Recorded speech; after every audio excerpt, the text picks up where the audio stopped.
Tere! Täna loen teile ette Poolast pärit muinasjutu Päikesekuningas. Kunagi kaua-kaua aega tagasi elasid Taat ja Eit, kel oli kuldjuustega tütar. Printsid ja ülikud tahtsid teda kosida, kuid vanemad hoidsid tütart luku taga ja häda sellele, kes julges abielust rääkida, sest Eit ja Taat ei raatsinud tütrest lahkuda. Ühel õhtul otsustas Eit mannaputru keeta, aga tal ei olnud rosinaid. Ta saatis Taadi neid otsima, kuid Taat ei pannud tähele, et koti põhjas on auk. Rosinatest jäi teele pikk rada maha.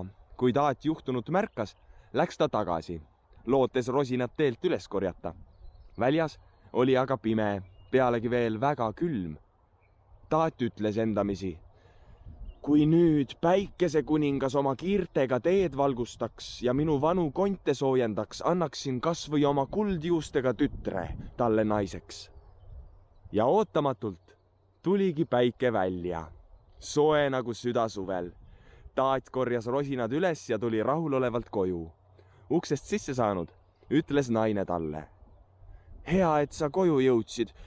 Köögis on üks ülenik kullast ja hõbedast isand, kes tahab meie tütrega abielluda. Ütles, et sina olla talle nii lubanud. Nii see on. Sina, naine, ära sega vahele. Kõik, mis mina teen, on hästi tehtud, vastas Taat, ehkki juba kahetses oma lubadust. Aga lubadus oli antud. Ja pealegi oleks tüdrukul võinud ju ka halvemini minna. Tegelikult abiellus ta ju kuningaga, nii et mis siin ikka kurta. Peeti uhked pulmad ning seejärel läks noor paar oma koju taevavõlvile. Nüüdsest peale vaatas Taat päikest, kes tõusis ja loojus ning mõtles oma kaugel olevale tütrele. Ühel päeval ütles ta Eidele: tahan minna väimehe juurde, vaatama, kuidas noor paaril läheb. Päikesekuningas võttis äiapapa aupaklikult vastu ja näitas talle oma paleed keldrist pööninguni välja. Noor naine valmistas samal ajal lõunasööki. Esimeseks roaks praetud kala, teiseks praetud kala ja kolmandaks samuti praetud kala, sest Päikesekuningas oli selle peale majas ega tahtnudki midagi muud süüa. Kui naine kala praadima valmistus, läks Päikesekuningas kööki, heitis põrandale pikali ning naine asetas talle panni kõhu peale. Kohe hakkas õli särisema ning hetke pärast oli praad valmis. See on küll tore viis puid kokku hoida, mõtles Taat. Tahan ka ise järele proovida. Koju tagasi jõudes leidis ta Eide lihapalle valmistamas ja ütles: tead, naine, ma näitan sulle ühte trikki, mis ma äsja õppisin. Ta heitis kööki pikali ja käskis: võta pann tulelt ja pane see mulle kõhu peale. Naine küsima: kas sa oled hulluks läinud? Kui minu väimees sellega hakkama saab, saan mina kah. Lõpeta juba ükskord see vaidlemine ja vasturääkimine. Eit kuulas sõna, aga et pann oli tulikuum, põletas see Taadi kõhu ära. Taat hüppas karjatades püsti, lihapallid aga veeresid mööda põrandat laiali.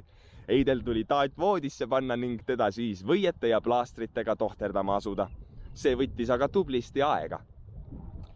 Mõne kuu pärast oli Taat jälle jalul ning täis kihku väimehele külla minna. Päikesekuningas võttis ta taaskord hästi vastu, isegi veel paremini kui eelmisel korral. Pärast õhtusööki ütles Päikesekuningas äiapapale: kas sa ei tahaks enne magama heitmist vannis käia? Ta täitis vanni jääkülma veega, pani käe sinna sisse ja ajas vee parajalt soojaks. Taat ei uskunud oma silmi.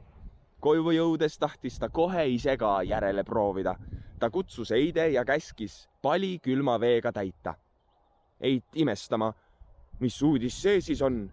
Alles eelmisel kuul käisid ju vannis. Sooja vett ka ei ole. Kui tahad, pead puid lõhkuma ja tule alla tegema. Tee nagu ma sulle ütlen, karjus Taat. Teen vee hetkega soojaks, täpselt nagu minu väimees. Eit täitis pali kaevuveega ning Taat pistis käe sinna sisse. Ta hoidis kätt vees nii kaua, kuni sõrmed külmetama hakkasid ning et Eit pidi neid viinaga hõõruma asuma. Lõpuks sai Taat terveks, kuid kihk jälle väimehe juurde minna ei olnud vaibunud. nii asus ta jälle päikesekuninga palee poole teele, lootuses jälle mõnda uut trikki õppida. Aga seekord ootas Eit teda poolel teel.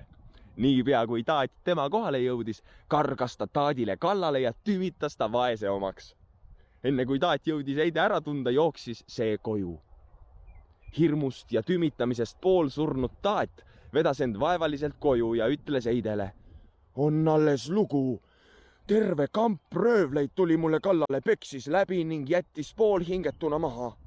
Kahju küll, aga nüüd peab väimees ilma minuta läbi ajama. Mina enam taevasse ei lähe." "Sul on õigus, kallis abikaasa, nagu alati," kostis Eit ja asus taati tohterdama. Kohtumiseni juba homme.